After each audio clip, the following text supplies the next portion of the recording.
What's up, everybody? Welcome back to the Standing Guillotine Podcast. Sorry for the break there. Last week, we just couldn't figure it out. It was also my birthday week, so I was too busy being old and not figuring it out.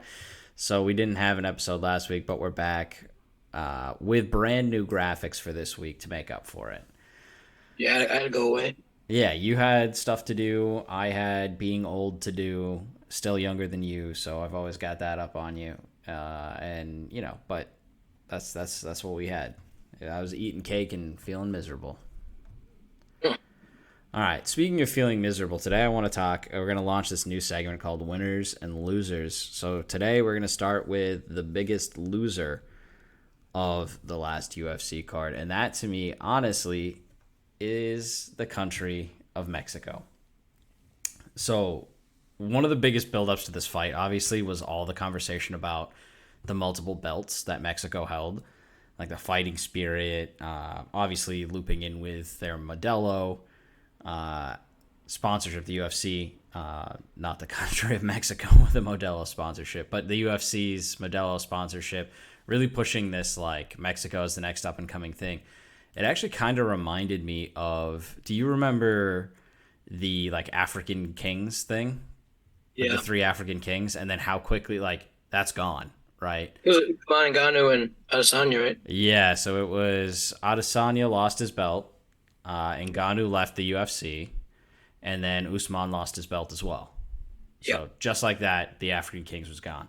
Now, luckily for Mexico, they still have one champ, but that's because as of right now, she hasn't fought to defend her belt, right? So Alexa Grasso still has her belt.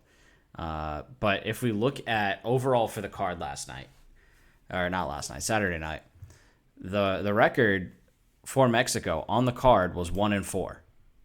Their only win came in the second fight of the night, but I will say that was a pretty incredible win.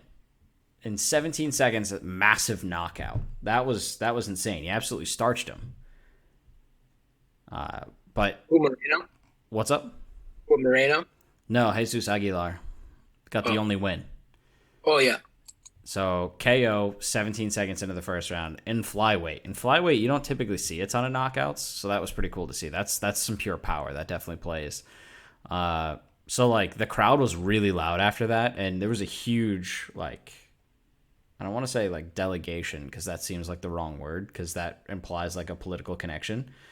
But like there was a huge like fan base for Mexico, right? The flags everywhere, the shirts, the cheering, constantly cutting to Mexican fans, but there wasn't really a lot for them to cheer for. What's up? It was a sick knockout. Yeah, it was an absolutely like crazy knockout, and they got hyped, which they should, because that was probably one of my favorite knockouts. This card had a ton of really early knockouts, so that one was 17 seconds. I think it broke a record. It either broke or tied. I can't remember because there were so many of them. But then one that didn't go their way in 20 seconds was Denise Gomes with a KO of the Mexican fighter, Yasmin Yarigui. I didn't even hear them pronounce her name. Yasmin. Because it was so quick. Like 20 seconds. And Denise was the dog in that fight. Yeah. Not a huge dog, but still, like, pretty impressive overall. Then going up to... So they won the early prelim fight, lost the prelim, and then they had two fights, obviously the title fights, and as you can see on the graphic, the fight record was 1-4, and the number of belts they lost is 2. Now, do you make an argument, would you say like an interim belt shouldn't really count as a belt lost? Or since they were hyping it up as like a belt that they had, should we count it as a belt lost?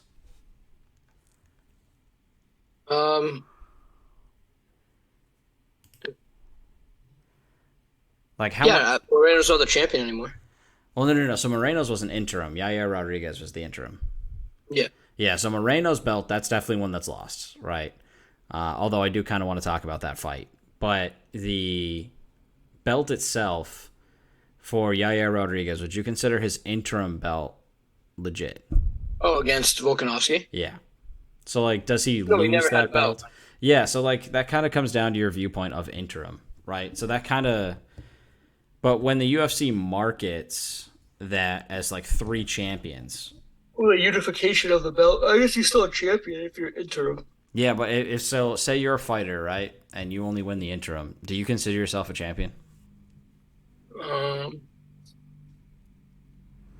Like, trying to think of some of the interim champs we've had. Was it Poirier who was an interim champ? hmm Right. So I'm curious, like, how heavily do you take that, or how much do you weigh that loss? Right? Is that I think No, obviously it's huge loss. Yeah, he had a chance to like solidify himself as a champion. He can't. yeah. And I mean The true now, champion, Volkanovski. right? Volkanovski. That was honestly as close to a walkthrough as I've ever seen. Like, it wasn't John Jones level of walkthrough, right? Because it still took him 3 rounds. But did you feel any concern whatsoever for Volkanovski during that fight? Not really. No, I mean, he didn't even look like he was wobbled. Yeah, or tired. Right. He just, like, walked in there. What was crazy was, like, he's saying that he needs, what was it, shoulder surgery or something like that? Yeah. Yeah, and he still, the way that he ended it, he picked up and body slammed Rodriguez onto the ground like it was nothing. It's crazy to me just how strong he is. Yeah, he's wicked strong.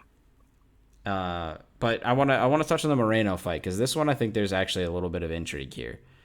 I don't So think that Doja won that fight. you don't think Pantoja won that fight? No. Okay, I want to actually pull up the scorecards here for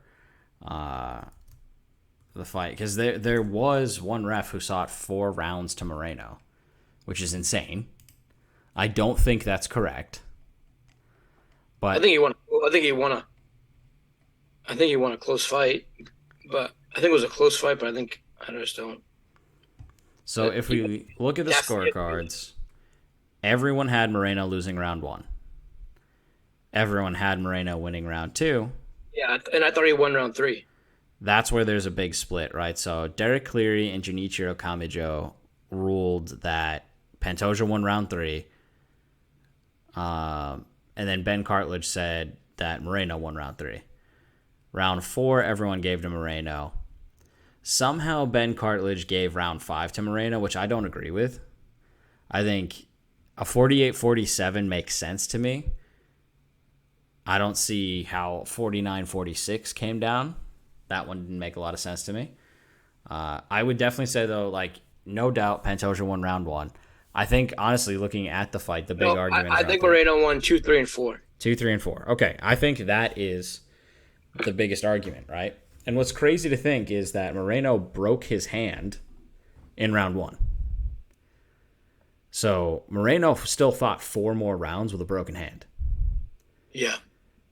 And for the fight to be that close, that's incredible. I think what my call was while we were watching it was that, like, it was too close to call, and that, you know, we gave that tie goes to the champion mentality. Not anymore. Right. Apparently not. But with the one thing that I did find interesting is this kind of reminded me, and I want to get your thoughts on this, is does this remind you of the Petr Yan O'Malley fight, in the fact that, like, Pantoja got credit for takedowns but didn't really do anything with them? But this is like the inverse of that fight. That's why I thought, because I kept saying, I was like, yeah, Pantoja might have gone down, but there was like a point of the fight where Pantoja was on top, but Moreno was like doing winning. the damage. Yeah. And, like, working for submissions, right? Like, it's one of those things where it's like, okay, if you were to look at those 2 fighters, just that was in the objectively. 3rd round. They did that. Yeah. That's what I was. Because, like, if you look at, like, everything that we talked about with the UFC and everything that we've watched, where, like, so many people have been taken down, but, like, they do nothing with it and they don't get the points. Right. It's control. And I never thought that Moreno ever lost control. Yeah, I definitely felt like he was in the driver's seat. He was the aggressor. He was doing more damage. I do think it was incredibly close, and, like, credit to Pantoja. But looking at those 2 fighters, you can objectively say that one of those guys looked more beat up than the other. And Pantoja bleeding out of every hole in his face. Right. Now, that's where it gets tricky, is if your criteria is damage, right? Your number 1 criteria is damage. How do you track damage from a round-to-round basis. And that's where I think, right, that's where the scoring comes up short. Because it's not like you're getting like, one thing I think would be interesting is, like, if you took a picture of the fighter's face before the cut man gets to work and then compared that round to round to like look for differences, right? And that's a way to gauge how much damage was done in the round. Like, yeah, of course you can count the number of significant strikes, but are some significant strikes more significant than others? I think that's the case, right? A knockdown counts the same as a regular jab to the face in terms of significant strikes, but a knockdown is obviously much more important. Right. So, like, it's so tricky because I do think that he did land more damage, but you could also make the argument of when was that damage distributed. Well, the same thing you can talk about the Jalen Turner and Dan Hooker fight. Mm-hmm. Like, I think if you look at Dan Hooker, he got the shit kicked out of him for 3 rounds. Yep. But he did just a little bit more in terms of volume, but I would say that Jalen Turner's punches were heavier. Now, what's interesting, though, is if we look at... So there was one judge in that fight who was also a judge for Moreno Pantoja, and that was Derek Cleary. Derek Cleary gave credit to Pantoja and also gave credit to Dan Hooker, both of which you can argue that by the criteria we've been talking about, both of those fighters should have lost. But Derek Cleary clearly sees it a different way, right? Right. Like I will say, credit to him. We've asked for consistency among the judges. He is consistent with himself, so give him credit for that. But is that consistent with what we've seen across the UFC? That's where it gets tricky. And the same thing, so if we look at where else? He's had a few other fights, but most of the fights that he was the judge for were finishes, because this card had a lot of finishes. Yeah. A lot did not go very far, which was honestly... should have, in my opinion, that should have sped up the viewing process. That's the one thing I don't like, is like you almost get punished when there's finishes. Oh, because there's a bunch of bullshit. Yeah, because then you just get like, oh, let's cut to the front desk to talk about it. I don't give a fuck what the front desk has to talk about it. I get that your call guys need a break. I get that you don't have the fighters ready to rumble, but it's crazy to me that there were sequences where there was 30 to 45 minutes in between fights, and it was the same promo being cut over and over and over. It was the same commentary over and over and over again, the same highlight reels. Like, they clearly didn't produce enough content for this pay-per-view and didn't have the fighters ready to go, which, as much as I say that the Apex fights kind of suck, I will give credit to the Apex in that their fighters are pretty much backed up. They go one to the next to the next. So I have to give them some credit for that. But this one, there was just so much downtime. And that's a thing that you want to avoid. That's like content making 101. I know that that's probably a weird thing to say, but when the UFC acquires WWE and they have that higher quality content, like delivery, that machine, right? Something it's always constantly churning. Yes, there's going to be instances where there's breaks or lulls in the action, but at no point did it seem like the UFC was prepared whatsoever. And you'd think them taking over that higher quality production would lead to them having a higher quality pay-per-view, but it just felt like there were too many instances of it wasn't dead air, but it might as well have been, because they're just regurgitating the same crap over and over and over. Yeah, they didn't even really cut promos for like new fights. Right. Like, there wasn't really anything that was set up promoting additional fight nights. Like, yeah, I know the next fight night isn't the most exciting. What's up? 291. Right, like a 291 promo would have been cool. Even give me, but like, yeah, there's some fight nights in between. And granted, the next one is Holly Holm versus Bueno Silva. Like, that's not, no disrespect to the fighters, but that card is not exactly full of some dominant names. It's a little bit of a lighter card, but I do think there are some entertaining fights on there. We'll touch on that later. But even so, if you're not going to cut a promo for that, like you've got 291 coming up. You also have UFC Fight Night Aspinall versus Tybura coming up. There's so many big fights coming up in the UFC that like there's no reason, especially with all the content that they've been able to draw, like all the production value that they just purchased in the WWE agreement. It's insane to me that they're not implementing it. Like this should be one of your biggest fights. The pay-per-view should be more interesting, and it just honestly sometimes felt like it dragged. I was like, oh, the early prelims flew by. The first fight was slow, but then first round finish, third round finish. So overall, I mean, the first and last fight were kind of stinkers on the early prelims, but then the regular prelims, early in round 2, early in round 1, 2 decision, and then early round 1. And we lost a prelim because Jack Della Maddalena's fight got canceled. So like they should have flown through that prelim, and I get it that your fight card isn't scheduled to start until 10. But if you only have 4 fights to cover a 2-hour span, realistically, we're talking 15-minute fights. Right. 4 fights, 15 minutes. That's an hour worth of content, and you're going to give me an hour worth of filler. And that's assuming every single fight goes the distance.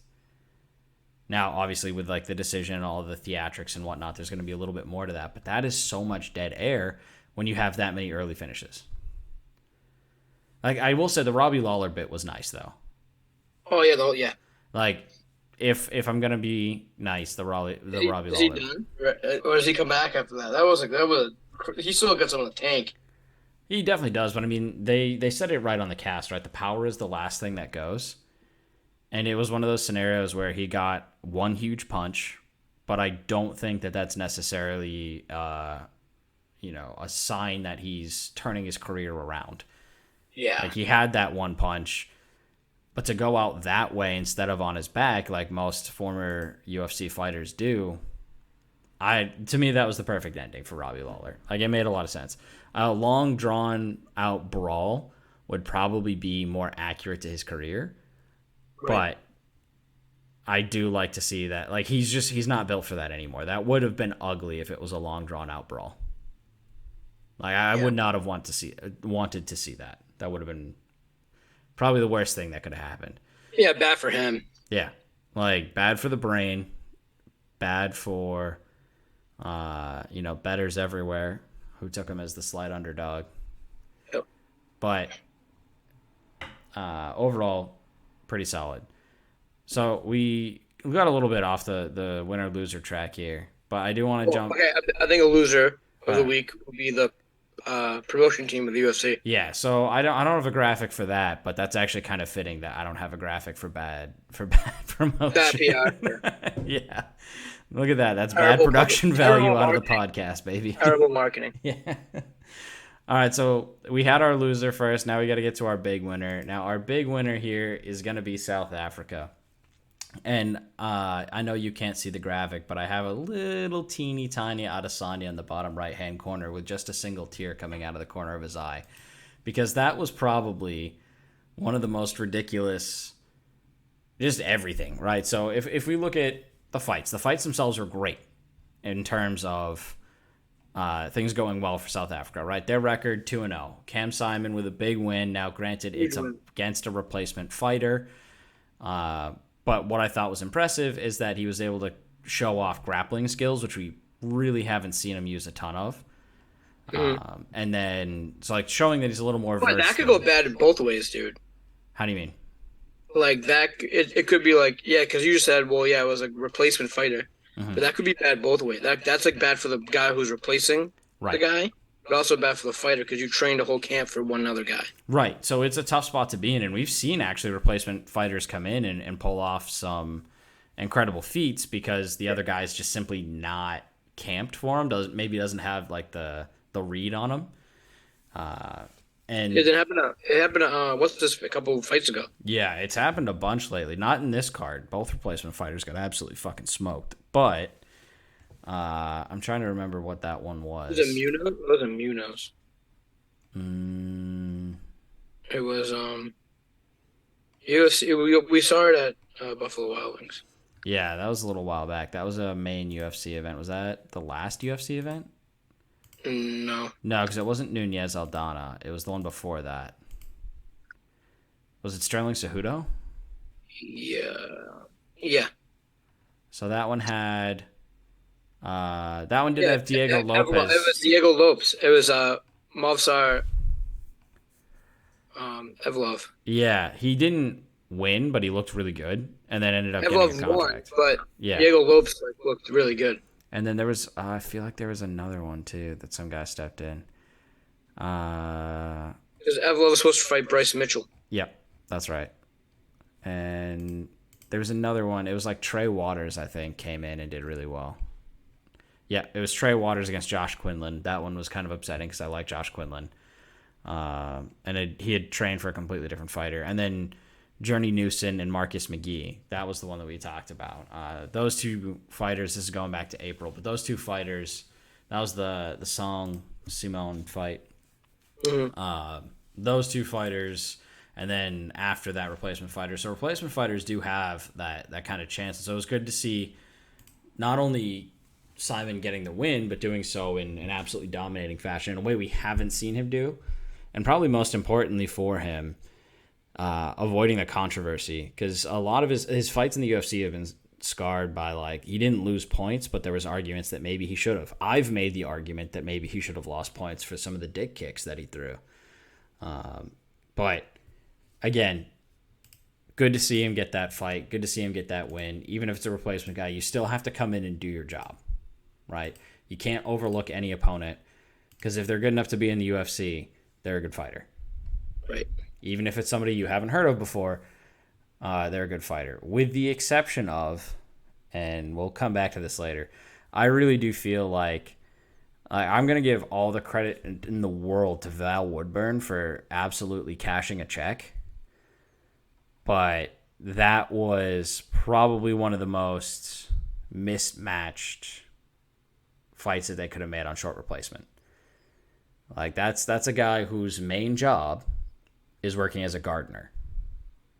Right? Like, this is a guy who fights not fighting for his career. He has a career outside of fighting. This is a guy who's literally a landscaper. I mean, that's disrespectful to him. Okay, that's fine, right? Like, that. I'm not saying that he's not a good fighter, but I'm saying that it's an entirely different thing when you have a guy who the UFC is clearly trying to build up as like a contender versus a guy who literally is like, all right, I'm gonna cash this check. He probably made a good chunk of money. And if I was him, I would have taken my whole purse and bet it against myself or had a buddy do it for me.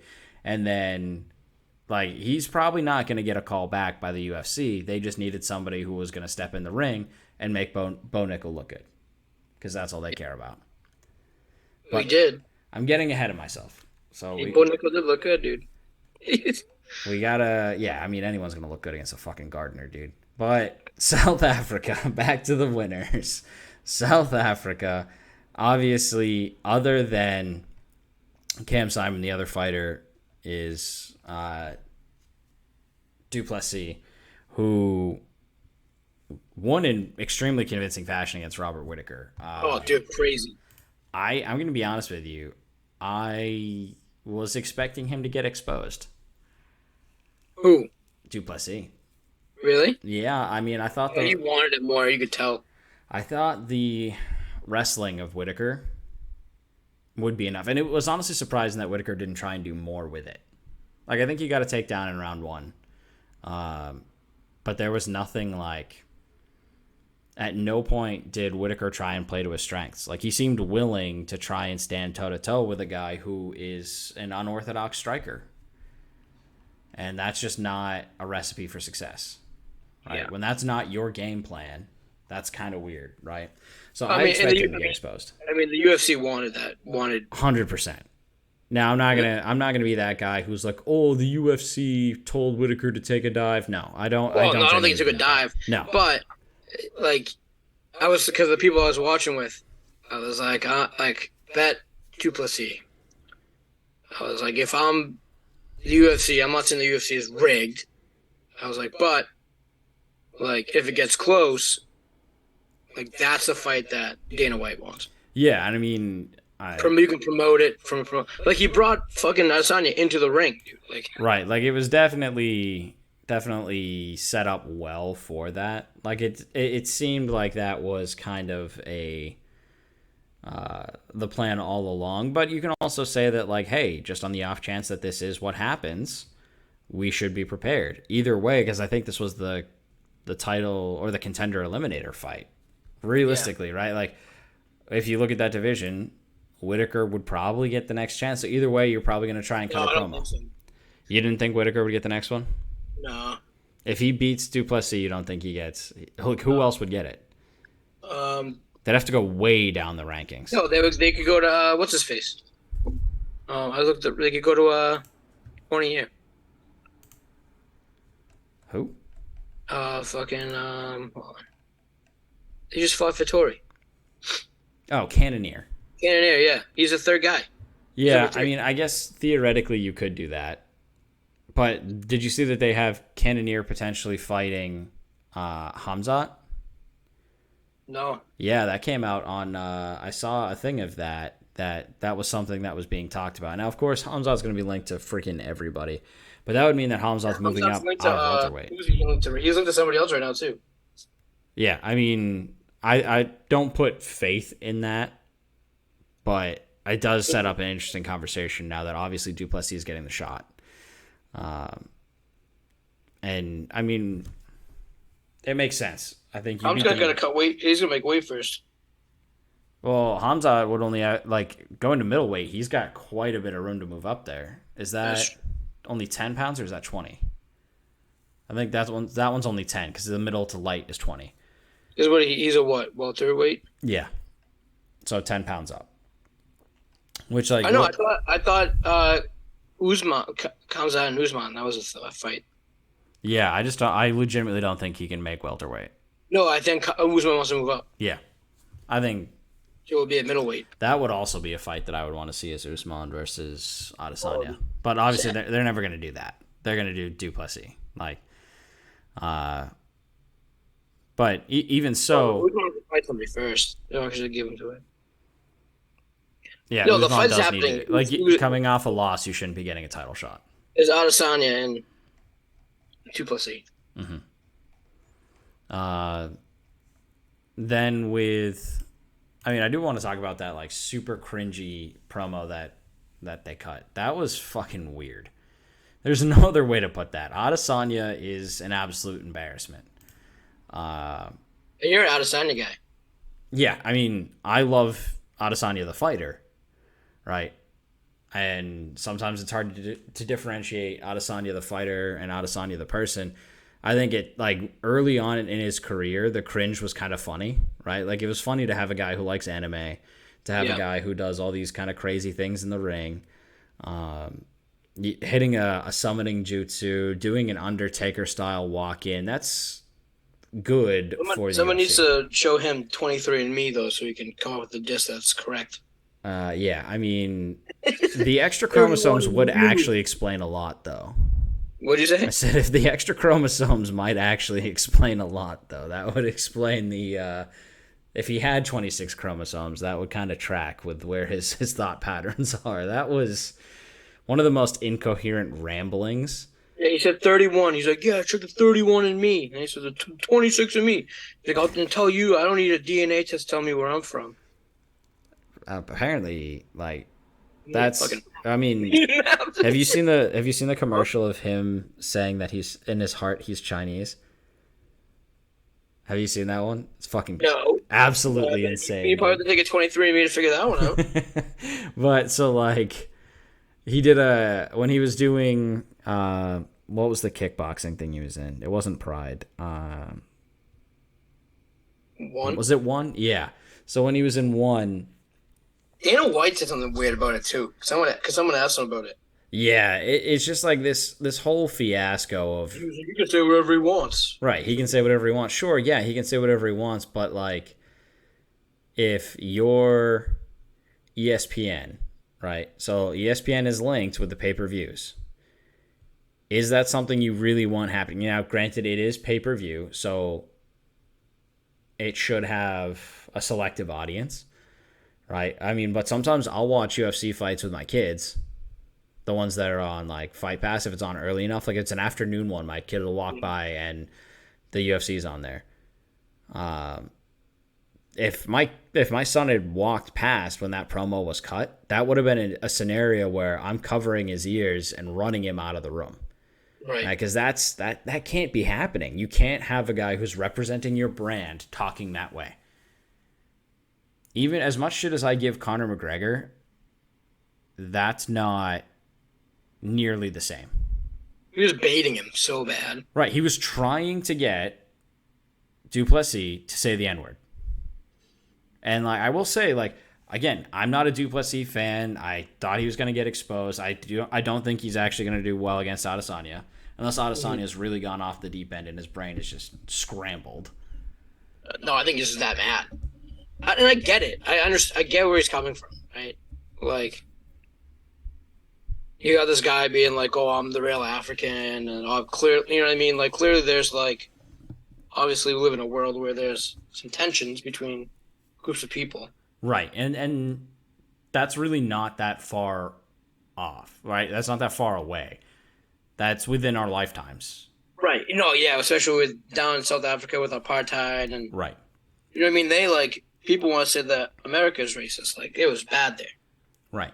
I mean, the 90s in the U.S. weren't great either. I mean, right. But like, yeah, it is different than apartheid, right? You can't compare the suffering, right? This isn't an Olympics of suffering. We're not here to hand out medals for who's had it worse, but certainly that situation not ideal. Like I get what he's getting at, and I also get what both Simon and Du Plessis have been saying about like their pride about coming from Africa, right? And I will say, Du Plessis. Why can't they both be proud of being from the same place? You know what I mean? It's like why you have to.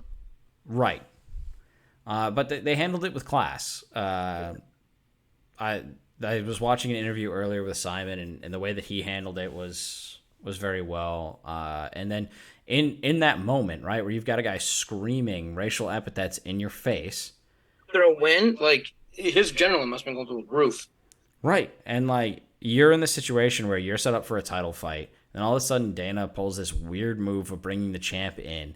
The second time he's done it. Remember though, he did it against Sterling. Right, like he brought Sterling and fucking O'Malley into the ring. Right. And then O'Malley took the jacket off, and then Merab stole the jacket like a fucking little gremlin in the background, was just running around. That was funny. You know what I mean? Like, right. That's entirely different energy. Right. But he said after that, he was like, I don't know if I'm going to do that again. Right. I mean, that's just a bad call. When like you need to know what's going to happen before you bring that guy into the ring. Well, I guess he did. I guess he was like, he like talked to him, and then Asana said nothing was going to happen.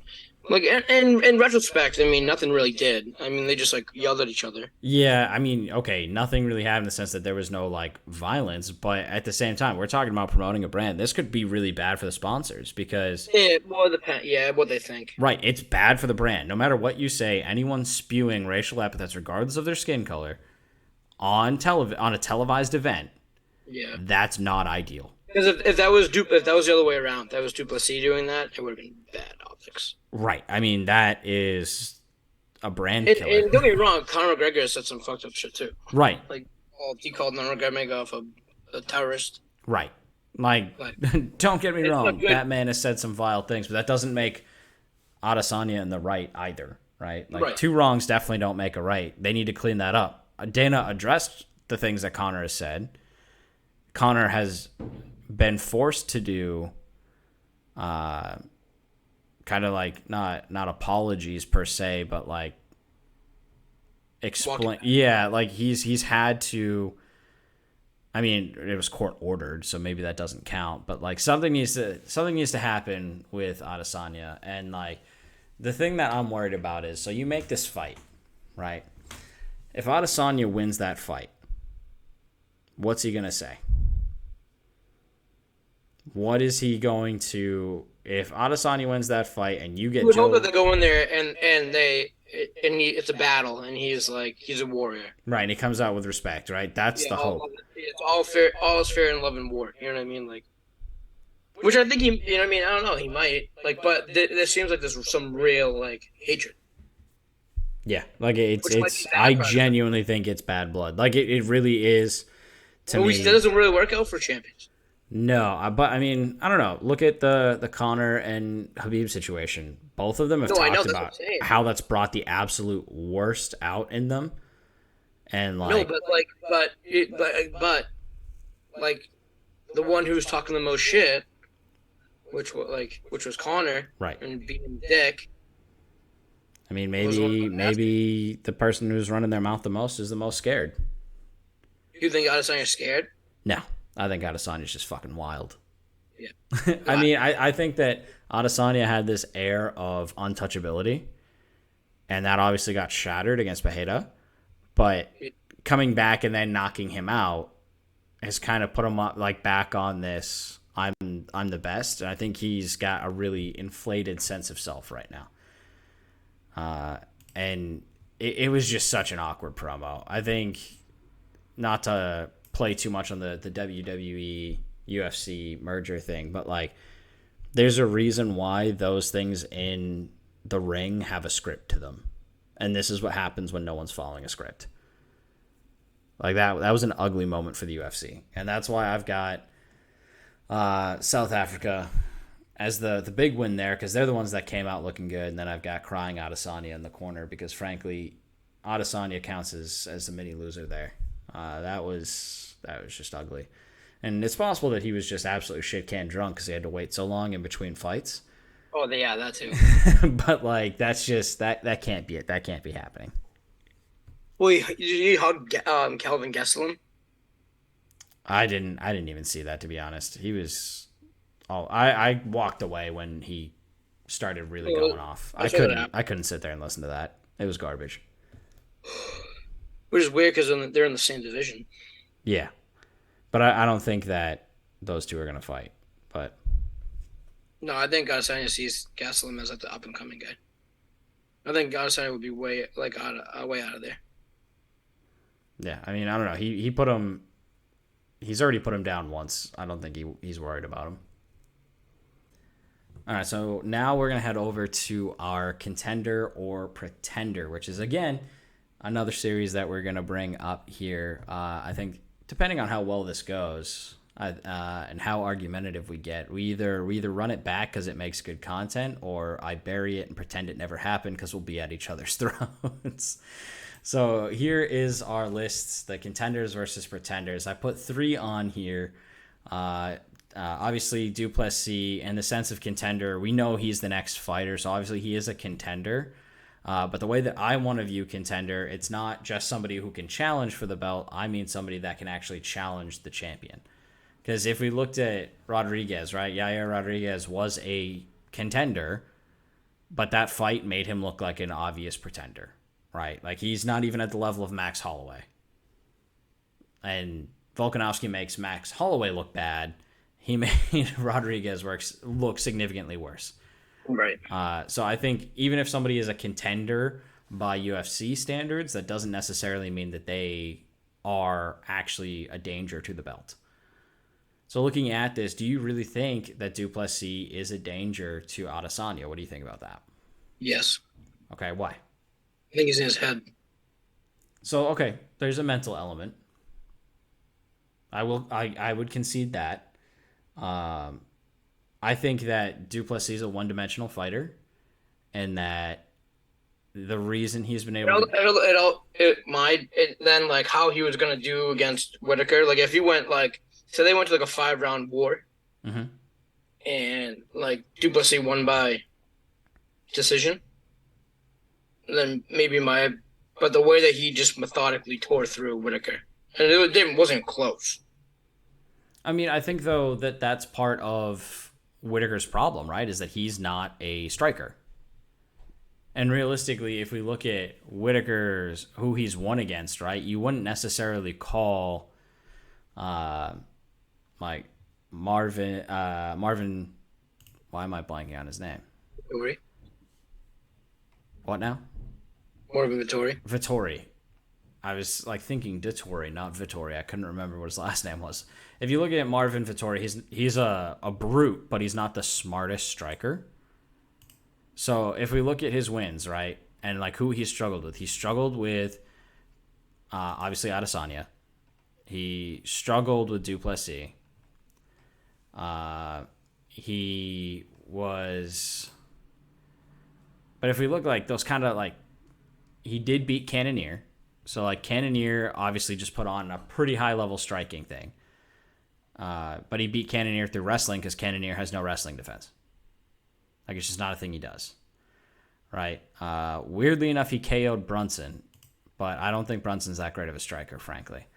But as we like go down through the list, there's really not a lot of like high tier strikers that he's fought against. I think that that's something. If we go high tier striker, let's go back to 2014, Wonderboy Thompson, right? Wonderboy Thompson and Court McGee, two high volume strikers who are very technical. Court McGee and Thompson, this is obviously back in time, they beat Whitaker. So Whitaker has a history of struggling against people who are methodical strikers. And yes, Duplessis' style is a little unorthodox, but I don't think that he... Like, I think that was a fight where, for some reason, Whitaker decided not to do the thing that he was good at and let Duplessis do something that Duplessis was good at.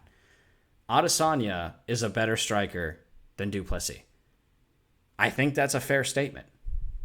Adesanya is significantly longer than Duplessis. If Duplessis' whole thing is, if his way to get inside of Adesanya is to kind of bull rush, how did that just work for Pereira? Didn't work too well. It worked once, but it didn't work a second time. I think Adesanya is too technical of a striker. I still think, as much hate as I've given Duplessis, and like, although I will say I've given him a lot more respect after this last fight, and just like how he handled himself, I don't think on a technical level he's at the same level as Adesanya. He just isn't. And I think that Adesanya is going to be able to keep him at distance. Something that, for some reason, no one's really used against Duplessis is kicks. That's something that...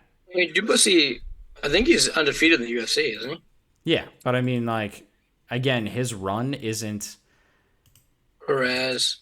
It's kind of padded. If I'm being honest with you, who he's fought hasn't been... Darren Till. He submitted Darren Till. Yeah, but the ghost of Darren Till in 2022. Darren Till is not what he once was. Not in 2022. That was the fight that retired him. You had to come from somewhere, man. No, I get it, but like that's like saying that somebody who beats Corey Sandhagen... Not Corey Sandhagen. Wow, that was bad. Corey Sandhagen's actually a good fighter. That's like saying somebody who beats Cody Garbrandt, that's what I was going for, is a legit contender. Right? Like, yes, he beat Whitaker. That's a great win on the record. I can't take that away from him. I'm not trying to take it away from him. But if we look at Duplessis as a fighter, his list isn't that great. And so I think that he hasn't fought anyone nearly on a level. None of those people would challenge Adesanya. Adesanya is a whole different level than anyone he has ever fought before, including Robert Whitaker. Yes, he might be better than Robert Whitaker. That's fine. But that doesn't mean that he's going to be on the same level as Adesanya. I don't see it. I really don't. And like even looking at this, right, he's 6 foot. Adesanya is what, 6'4"?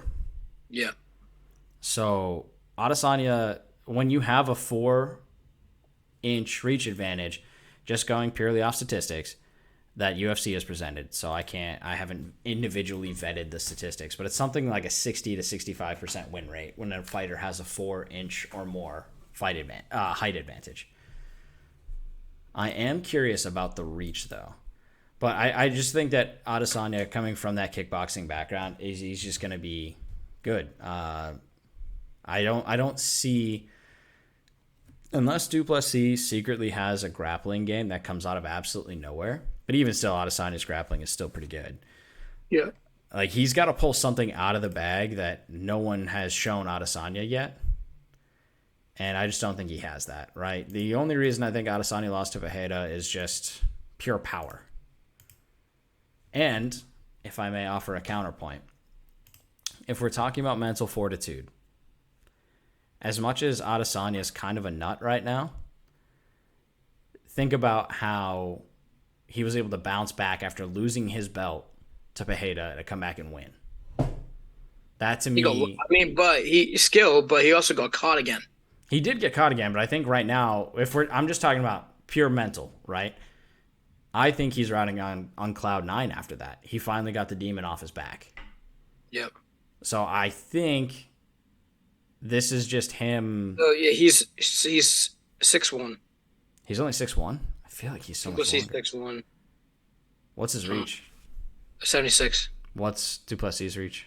No, I'm talking about Duplessis. Oh, Duplessis 6'1" with a 76? Yep.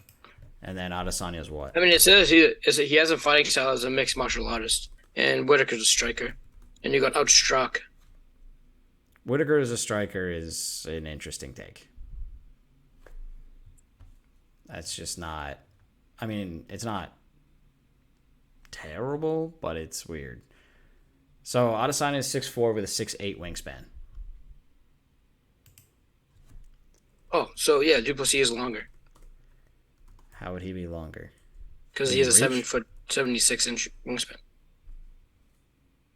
Adesanya's is 80. Oh, I thought you said 68. Oh, no. Sorry. 6'8". 80 inches. Wait, Adesanya is 6'8"? No. His reach is. He's 6'4" with he's extremely long limbed.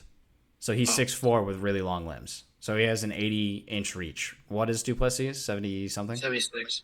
Yeah. So right around 4 inches in both, right? So that's I think that will end up being significant. Like, that distance, it sounds silly, but that distance is hard to close. Yeah, 4 inches.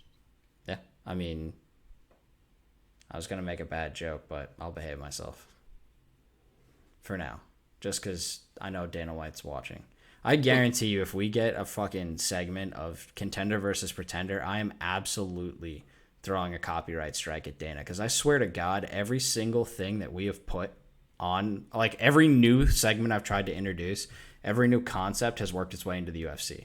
I've suggested signing fighters. Those fighters have been signed. I'm not going to say that we're, like, breaking the mold or anything crazy here, but it's kind of insane that maybe he's our one view, dude. He could be our one view, right? Uncle Dana, if you're watching, drop a like and a subscribe, and I won't tell anyone, I promise. Or, you know what? Come dap me up all the way at the very back of the garden at UFC 292. Oh, you gonna wear our shirts, dude? Oh, I'm absolutely wearing the shirt. I was thinking of making some koozies and handing those out. Oh, that'd be lit. Yeah. Thought that would be fun. Just give them out to the section. Because, like, anyone who's paying that much money to be in that spot is a true fan. So, might be worth checking out. So, if you are at 292 and you are one of our single-digit listeners, then... I feel like a hat would be cool, too. Like a hat. Yeah, I feel like hats would be pretty dope. They're just, like... They're hard to get right. Whereas, like... I don't know. This is a theory that I have about... I'll get Michaela to get on the cricket. Yeah. We'll get someone other than me to design, because I can do the graphic, but getting the graphic to play nice on other things is just not my forte. Well, the graphic on that graphic on a hat would be sick. Yeah. I love the graphic. I spent I probably spent too much time on that, if I'm being honest with you, but that was like my one stroke of genius. All right, now before we get to the Bo Nickel controversy, because this one's going to be an absolute dogfight, Cam Simon, what do you think? I know it's still early, But I want to make an early prediction here. What do we think? Contender or pretender? I like Cam Simon. So like, if we look at the division, right? Why am I... damn it, I lost the rankings page. Hold on. So Cam Simon is what? Lightweight? Let me look. He should be ranked now. No, they haven't updated yet. Who do you fight? He's bantamweight. What am I talking about? I knew that. So if we look at bantamweight's killers right now. Right. I will acknowledge that. The top is absolute killers. Well, we've been talking for weeks about that. Like, we've been talking about weeks in the lightweight, featherweight, and that like whole stretch. Like, there's people going to be moving up, and there's people who are going to be retiring. Exactly, and there's room at the bottom to crack into the 15. I don't think that him fighting a replacement fighter is enough to get him to the top 15. I would be shocked, but I do think that this is an opportunity for him to get a top 15 fight. Oh, yeah. So if I were to look at potentially a top 15 opponent, so number 14, Chris Gutierrez, is coming off of a loss. In my mind, you come off a loss, you have to fight down. Yep. That would be a target for me. You also have Adrian Yanez, who is a potential target. Now, I don't know that I'm sold on Simon going up into the rankings this early. I think that they need to do a slow burn. Well, Simon just lost the song. Simon just lost a song? Yeah, April. No, he's undefeated. Simon? Simone. Yeah, Ricky Simone. Yeah, I wasn't talking about Ricky Simone. I was talking about Cam Simon. I know. The name is spelled completely different, but Saaiman is Simon, and Simon is Simone. Listen, buddy. Okay, I'm just messing with you. Like, just because I learned how to pronounce the names by listening to the cast. Wait. Oh, no, I'm talking about someone. I'm talking about someone who Cam Simon can fight. Oh, okay. I'm so saying, like, you're Ricky Simone. looking for the most confusing possible fight with the Simone You said, Simon. You said Adrian Yanez at 13, but Ricky Simone he lost against Song. You're right. That could be an option as well. I do think that Ricky Simone's kind of a beast, though. Like, yes, he lost against Song, but Song is very, very good. I think Ricky Simone. Gutierrez lost against Munoz. Yeah, I mean there's options, but I think maybe one more fight outside of the top 15. He's still very, very young. I think he's only like 21. Let me double check. He is 22. I was off just a little bit. He'll be 23 at the end of the year. He's someone to watch out for. Yeah, I definitely think he's on the radar, right? So I think if I were to make an early call, my early call is I am down for him as a contender. I think that he has shown really, really polished striking, which we know plays in bantamweight. And I thought that he showed extremely developed grappling skills. And at 22, he still has a lot of time. Time is on his side. The rest of the division, you can't necessarily say that. Right. Now, what's kind of scary, though, is the one thing I think that throws a wrench in that is Song Yadong is very young. Yeah. And has a lot more experience in the UFC. And has had some absolute tough fights. So that's where it's like, okay, I see Song as definitely a contender. He's one of my favorite fighters in the division right now. Oh, yeah, he beats the fuck out of everybody, except for... He's still struggling to crack, like, the top. He hasn't fought anyone. He hasn't fought them yet. I mean, he fought Sandhagen, right? Yeah, was that... No, I don't think so. Yeah, he lost to Sandhagen. Yeah, but was that the eye poke? I don't remember. But Song Yadong is 25, right? So we're talking a 3-year age gap, but if we look at, like... Yeah, September. So this was last year. He fought Sandhagen, yeah. Yeah. If you look at Song Yadong, right, at 25 with 20-7, but a lot of his fights coming. If we look at like who he's fought, he's been in the UFC for quite a bit of time now. So 1, 2, 3, 4, 5, 6, 7, 8, 9, 10, 11, 12 fights in the UFC already. Right? Cam Yeah, no, Simon's it got a was. lot of time Yeah, to make no, up. it wasn't a doctor. Yeah, he got poked in the eye. We watched this fight. That's right. Yep. It's TKO doctor stoppage. Yep. So, Remember? I mean, yes, that goes as a loss, but I think we both argued that maybe shouldn't be.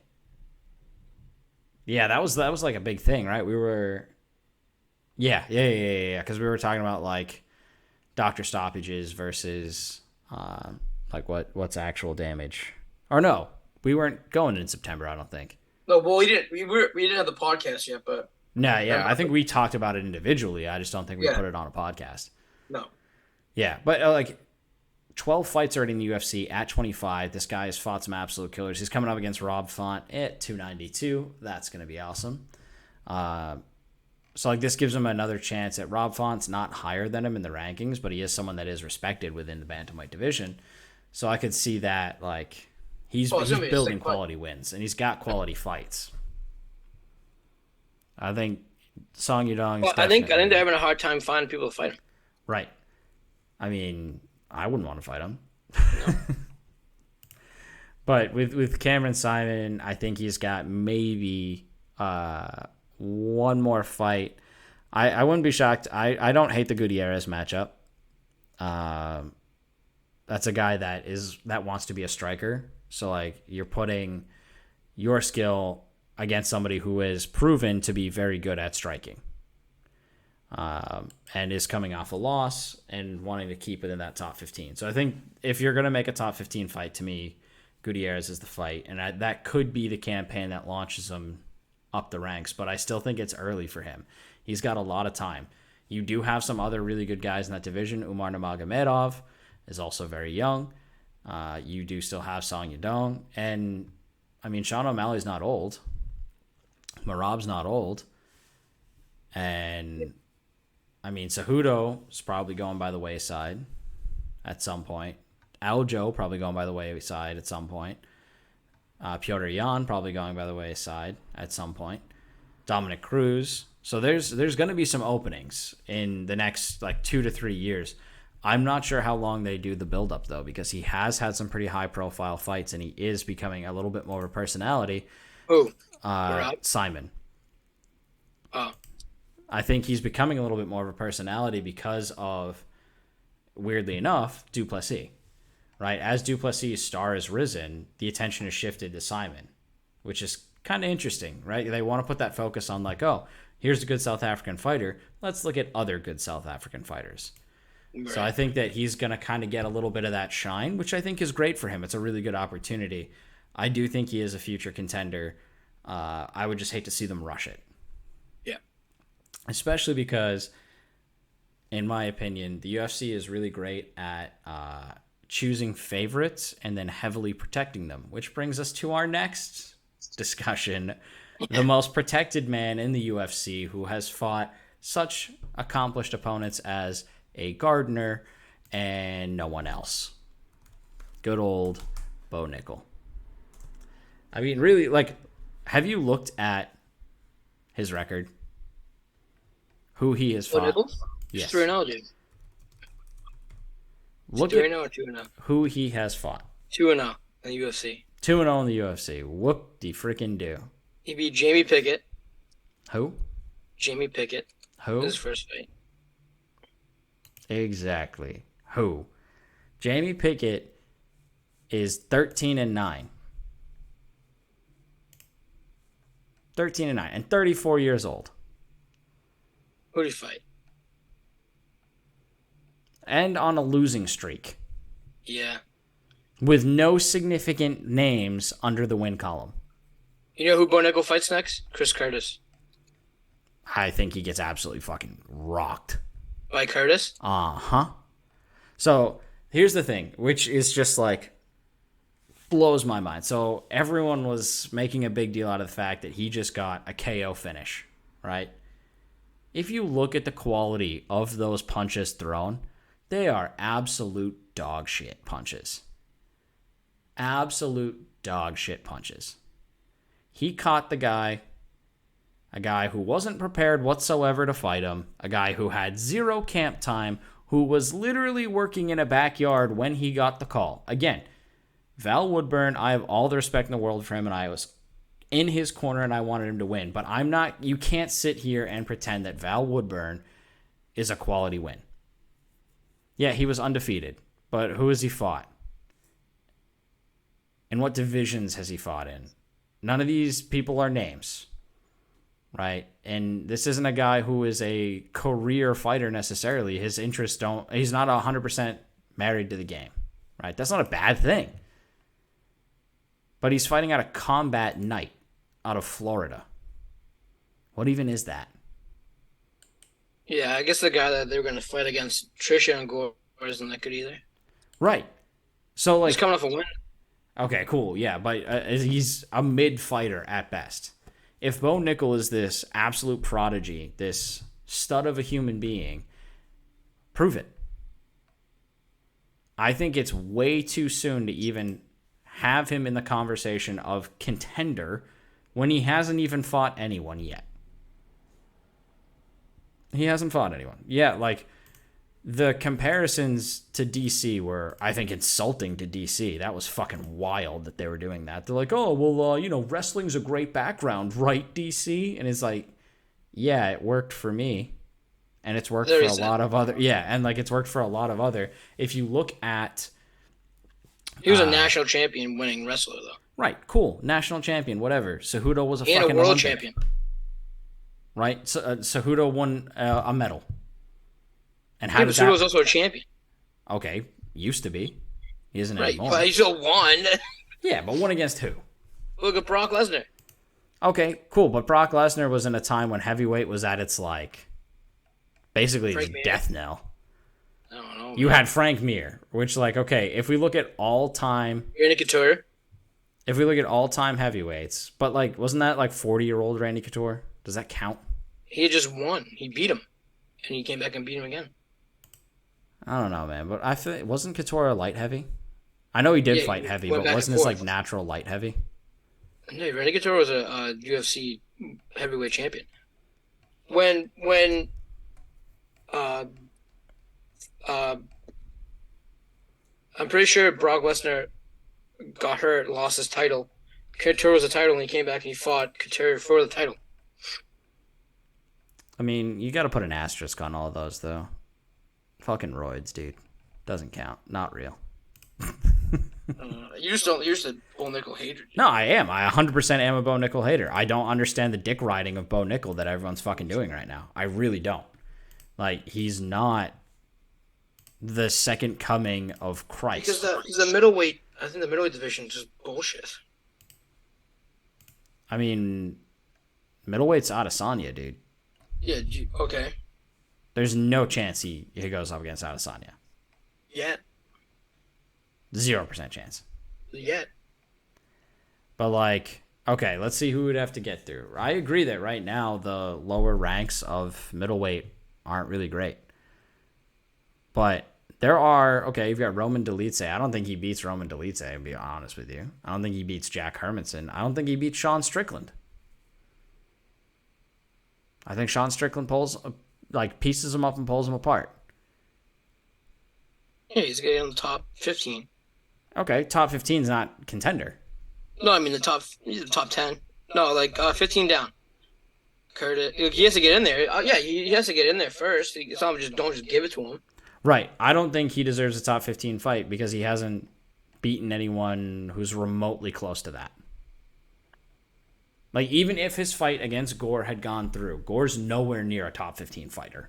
Right, but you just start somewhere. Yeah, you need to start somewhere, but then why were, after one fight against Jamie Pickett, why were they already, like, acting like he's the next guy? I think it's because they think they want him to be. Right, and that's the thing that kind of bothers me, right, is they focus in on one guy, but if that guy gets exposed, how quickly they drop all the hype. Or what they're going to do is they're going to put him against people who have absolutely zero right to be in the ring with a wrestler. Right now, I love Kevin Holland. Love Kevin Holland. There's nothing bad to say about Kevin Holland. But do you remember how he got... I think it's like the way in which he's beating people. Like 38 seconds. 38 seconds against a guy who didn't belong in the octagon. Right, but isn't that what happened with like Nurmagomedov? Like he would just go through people. Yeah, but Nurmagomedov had a significantly longer list before he was getting anywhere near talked about for title contention. And then who he had to run through to get up there was absolutely insane. So, like, if you look at and like who he fought and who he beat, God damn it, why would I want Khabib Magomedov? Why would you do that to me? I don't even know who that is, dude. He's got 1 win and 1 loss. Back in 2000. What are you doing to me? Why is that the first hit? Absolutely insane.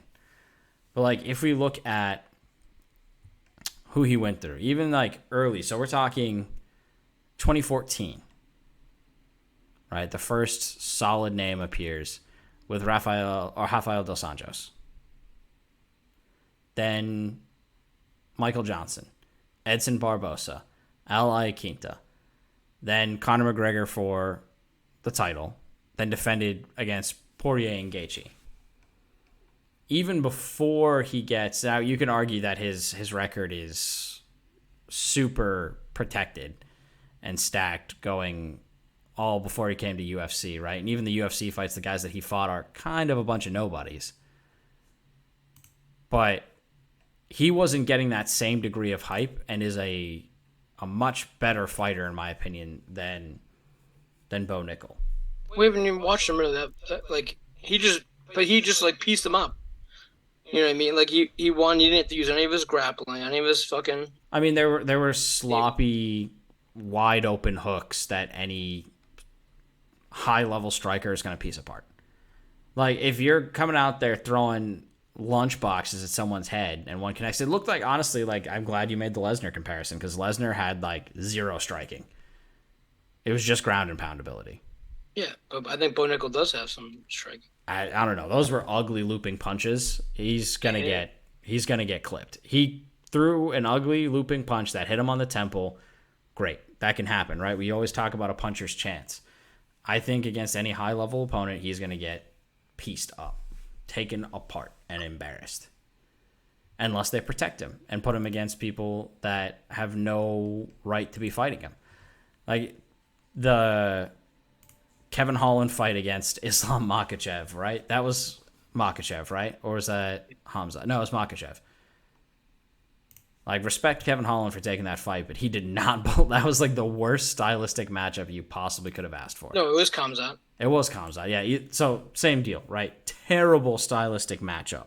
They're going to find guys that have 0 takedown defense and then say, oh, look at how great he is. It's one of those things where I just don't think... I don't think that's it. Like, I think if he picks and chooses his fights, or the UFC picks and chooses his opponents in a smart way, he can get away with never actually having to fight somebody with solid wrestling chops until he gets up near the top, which I don't think is legit. I just don't like when the UFC does that. And so I guess it's not me against Nickel on a personal basis. Like, I've got nothing against the guy as a person. Uh-huh. It's me against the UFC doing this kind of like protecting thing while simultaneously acting like he's a world beater. Yeah. When the only person he's beaten is someone who's washed and then someone who doesn't belong in the UFC. Yeah. Right. So as far as I'm concerned right now, Bo Nickel is a pretender. That doesn't mean he can't be a contender in future, but he needs some serious training.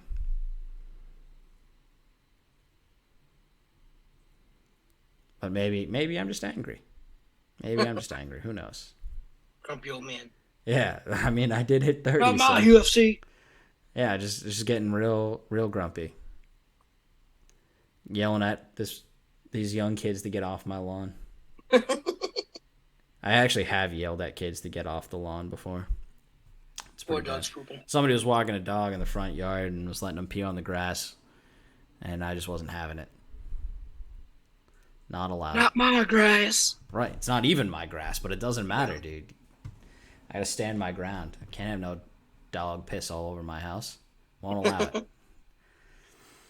But if you think so with Bo Nickel, do you think that his next fight is going to be a ranked opponent, or do you think he needs more? No, I think he can. I think he fight a ranked opponent or someone near the top. Near the top? Oh, you mean near the top of the non-ranked fighters? Yeah. Okay, I was like, dude, what? You're already jumping him to like getting ready for title contention? That'd be insane. No, but I do think that like. I mean, if Chris Curtis wants to take the fight, I don't hate that. Because Chris Curtis, like, I'll give him a lot of credit. He also just interacted with us on Twitter. No big deal. Did he? Yeah. Every single one of his calls on the fights was wrong. And he tweeted that, and I was like, all right, I'm running to bet the house on Rodriguez right now. Because he, like, showed his picks and all of them being wrong. I was like, about to bet the house on Rodriguez. He's like, honestly, you should.